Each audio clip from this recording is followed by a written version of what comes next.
Les lourdes portes de l'histoire s'ouvrent sur un récit sombre, celui de Géasi, le serviteur dévoué d'Élysée, dont le nom est à jamais entaché par un acte de cupidité aux conséquences spirituelles dévastatrices.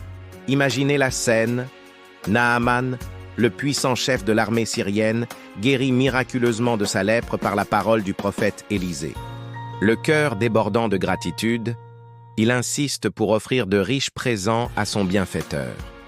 Mais Élisée, homme de Dieu intègre, refuse catégoriquement, affirmant que la grâce divine ne se monnaie pas. Pourtant, l'ombre de la convoitise rampait déjà dans le cœur de Géasi.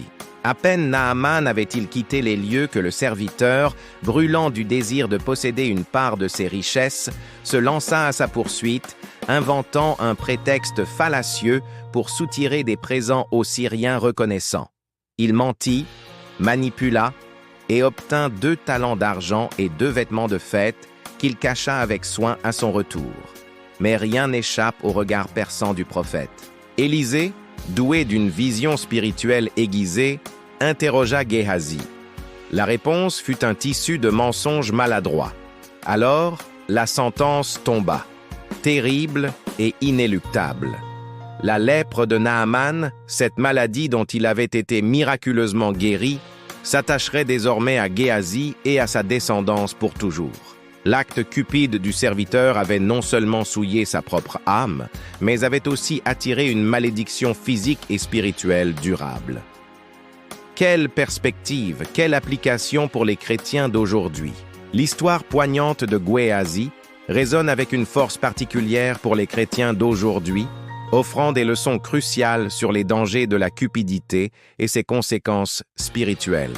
La sainteté ne se monnaie pas. Élisée a refusé catégoriquement les présents de Naaman, établissant un principe fondamental.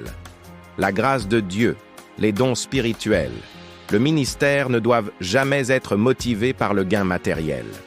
Pour les chrétiens, cela rappelle que le service de Dieu doit être pur, désintéressé, motivé par l'amour et la foi, et non par la recherche de récompenses terrestres. La convoitise corrompt le cœur. L'histoire de Géasi illustre la nature insidieuse de la convoitise. Ce qui commence comme un simple désir peut rapidement dégénérer en mensonge, en manipulation et en péché ouvert. Pour les chrétiens, cela est un avertissement constant de sonder leur propre cœur, d'identifier les racines de la convoitise et de les extirper avant qu'elles ne portent des fruits amers. Les conséquences spirituelles du péché, la malédiction qui s'est abattue sur Géasi, n'était pas seulement physique, elle était profondément spirituelle.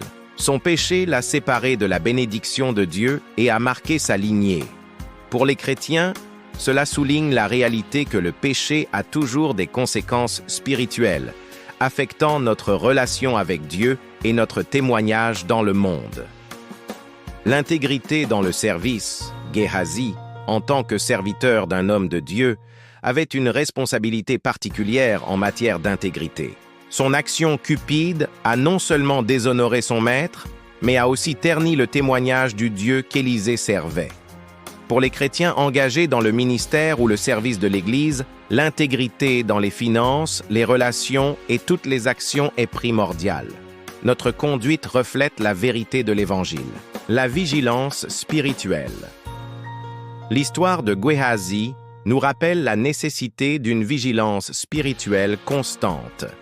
Même ceux qui sont proches de la lumière peuvent succomber aux tentations de la chair et du monde.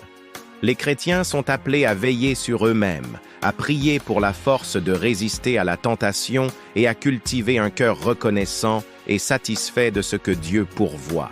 La grâce et le jugement de Dieu. L'histoire de Naaman illustre la grâce de Dieu offerte gratuitement, tandis que celle de Géasi met en lumière son jugement face à la cupidité et au mensonge. Pour les chrétiens, cela rappelle que Dieu est à la fois miséricordieux et juste. Sa grâce est abondante, mais le péché non confessé et persistant a des conséquences réelles. En conclusion, l'action cupide de Géasi est un récit puissant qui transcende les époques. Pour les chrétiens d'aujourd'hui, elle est un appel vibrant à l'intégrité, à la pureté de cœur dans le service de Dieu. et à la vigilance constante contre les séductions de la cupidité. Elle nous rappelle que les bénédictions spirituelles sont inestimables et ne doivent jamais être troquées contre des gains matériels éphémères, car les conséquences d'un tel choix peuvent être bien plus durables et dévastatrices que les richesses convoitées.